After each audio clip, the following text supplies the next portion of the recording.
Kufa tutakufa tu. Unaweza ukafa kwa malaria, ukafa kwa kansa, ukafa kwa magonjwa mengine, kwa sababu kufa kupo. Lakini kamwe tusimwache Mungu. Huo ndio wito wangu. Tusimame na Mungu.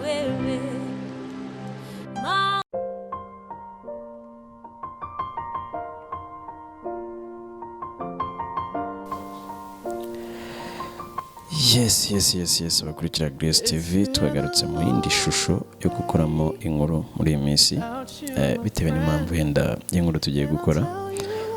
Ni inkuru y'akababaro, ni inkuru idashimishije, ni inkuru iteye ama-emotion menshi cyane, kandi buri muntu wese uyumva ndabizi neza ko bimugiraho ikibazo kandi ari bunayitekerezeho cyane. Inkuru uyu munsi rero turagaruka kuri nyakwigendera perezida w'igihugu cy'abaturanyi cya Tanzania, bamwita John Pombe Magufuli, witabye Imana ku itariki 17 z'ukwezi kwa gatatu mu mwaka wa 2021. Assalamu alaikum Dar es Salaam, assalamu alaikum Tanzania. Pole sana ndugu zetu kwa hiyo kifo ya Mr. John Pombe Magufuli. Ni mawazo nyingi sana, ni sababu twagize ikibazo gikomeye cyo guhomba umuntu ukomeye, kandi umuntu wese yifuzaga ko yamubera role model kugira ngo ibintu bigende biba byiza cyane kurushaho. Uyu mugabo rero bita John Pombe Magufuli yavutse mu mwaka wa 1950 na 2020 ndi na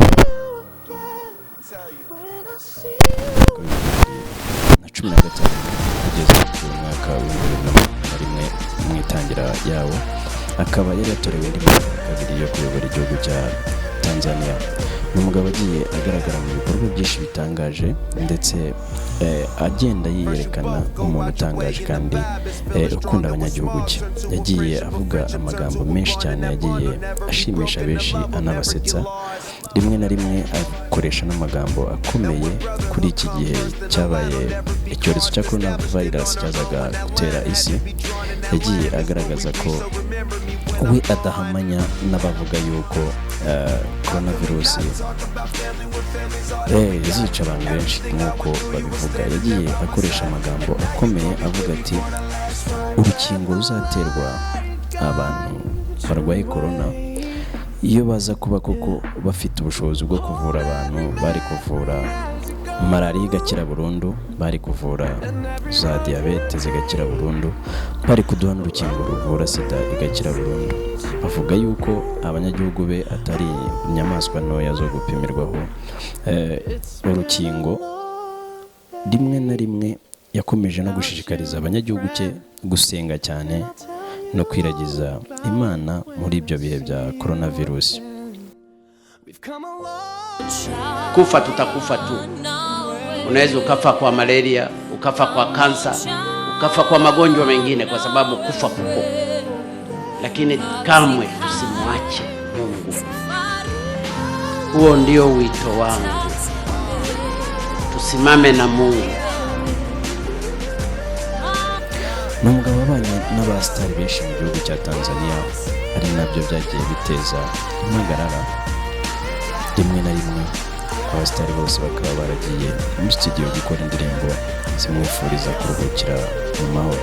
Magufuli wetu, upendo kwa wasanii kila mahali, ulifurahi nasi ukatujali, zile kofia kumbukumbu umefunga safari. Magufuli wetu, kina mama tafuta nani machozi, wafungwa ulo wasame hata wafuta nani machozi, na vijana tarufutana.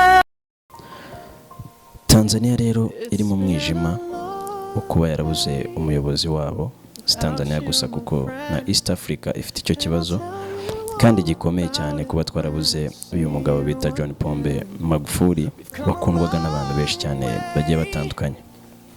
Nyuma y'urupfu rero rwa nyakwigendera John Pombe Magufuli, perezida wahoze ayobora igihugu cya Tanzania, uwari visi perezida cyangwa se premier ministre, yahise arahirira kuyobora igihugu cya Tanzania.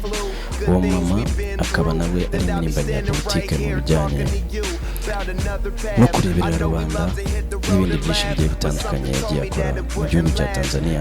Bamwita Samia Suluhu Hassan, akaba ariwe warahiriye kuba perezida w'igihugu cya Tanzania. Samia Suluhu Hassan nawe akaba afite imyaka 61, akaba yarakoze ibikorwa byinshi bigiye bitandukanye muri politike y'igihugu cya Tanzania.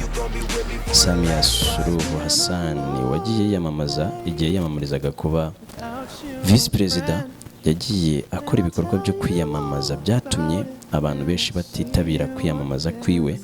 Nyuma aza kubabwira yuko bazajya bamwita mama, atangira kugaragara noneho cyane ubwo yagaragaraga bari guhindura itegeko nshinga rya Tanzania, kubera ko ari wari uyoboye akanama kahinduraga iryo tegeko nshinga. Agaragara ku mateleviziyo menshi, atangira kugenda abanyagihugu bamwibonamo, bamukunda cyane, bituma nawe atangira kuba umwe ukunzwe mu gihugu cya Tanzania.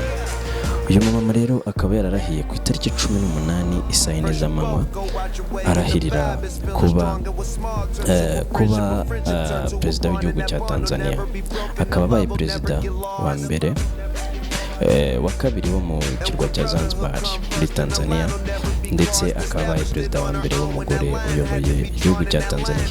Iyo tugarutse muri East Africa dusanga abaye umugore wa kabiri, kuko igihe Ndadaye yitabaga Imana wari perezida w'u Burundi nawe yasimbuwe n'umwe mu bari bamwungirije wari umugore, nawe wahise usigarana ubutegetsi. Muri East Africa rero murumva ko abayobozi b'abagore bayoboye igihugu ari babiri gusa. Harimo uyu Samia Suluhu Hassan, akaba ejo mu kurahira kwe yarasabye Imana ko yamufasha agakomerezaho mugenzi we yari agereye.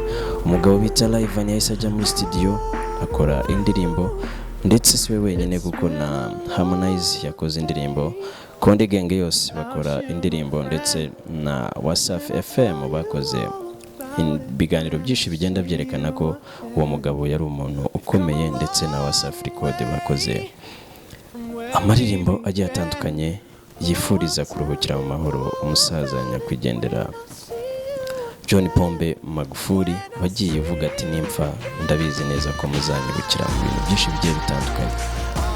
Si ibyo gusa rero umuntu yavuga kuri John Pombe Magufuli, kuko na perezida wacu w'u Rwanda Paul Kagame yakomeje yifuriza cyangwa se yifuriza nyakwigendera John Pombe Magufuli kuruhukira mu mahoro, anasaba ko igihugu cy'u Rwanda cyafata icyunamo kuzageza uyu musaza bamushyinguye. Icyunamo rero kizarangira ari uko bashyinguye uyu musaza. Kuva igihe yapfiriye rero ku munsi wa 18, amadarapo yose mu gihugu cy'u Rwanda, aba ay'u Rwanda, aya East Africa, yarurukijwe agezwa hagati, ndetse no muri ambasade zose z'u Rwanda niko bimeze, kugira ngo duhe icyubahiro nyakwigendera John Pombe Magufuli. Muri Kenya rero mu bihugu by'abaturanyi nabo bafashe iminsi 7. Mu Burundi ho bavuga yuko bahombye umuntu ukomeye wari inshuti yabo mu bijyanye na politike. Siho honyine kuko n'ahandi henshi hagiye hatandukanye, buri muntu wese agenda bibona ukwe, ndetse n'abantu bari hirya no hino bagenda babivuga bitandukanye. Bamwe rero hari ibyo bagenda bavuga yuko ashobora kuba yabazize kuba atarumvise amabwiriza ajyanye n'icyorezo cya corona. Abandi bavuga yuko atari ko bimeze, azize indwara y'umutima yaramaranye imyaka igera ku 10 ahangana nayo, ndetse n'abandi benshi bagenda bagira ibintu byinshi bitandukanye bagenda bavuga. Twese uko turi bubifate situzi nimba ari ukuri cyangwa ari ikinyoma, gusa icyo tuzi nuko twabwiwe yuko yaba yarazize indwara y'umutima, nk'uko itangazo ryasomwe na Madame Samia Suluhu yasomera kuri televiziyo y'igihugu ya Tanzania hari muri saa 6 z'ijoro ku itariki 17. Yavuze ko umusaza yitabye Imana ariko azize indwara y'umutima. turabashimiye rero abakurikira Grace TV, mukomeze mugende mwihanganisha abanyatanzania ndetse n'abandi bose bakundaga umusaza kugira ngo ibintu bigende neza, kandi tunakomeza tumusabira kuba yaruhukira mu mahoro akiberaho uko Imana ibishaka. Turabizi neza ko ibyo yakoze ku isi ari byiza cyane, bizamufasha kugera ku rundi rwego. Murakoze cyane.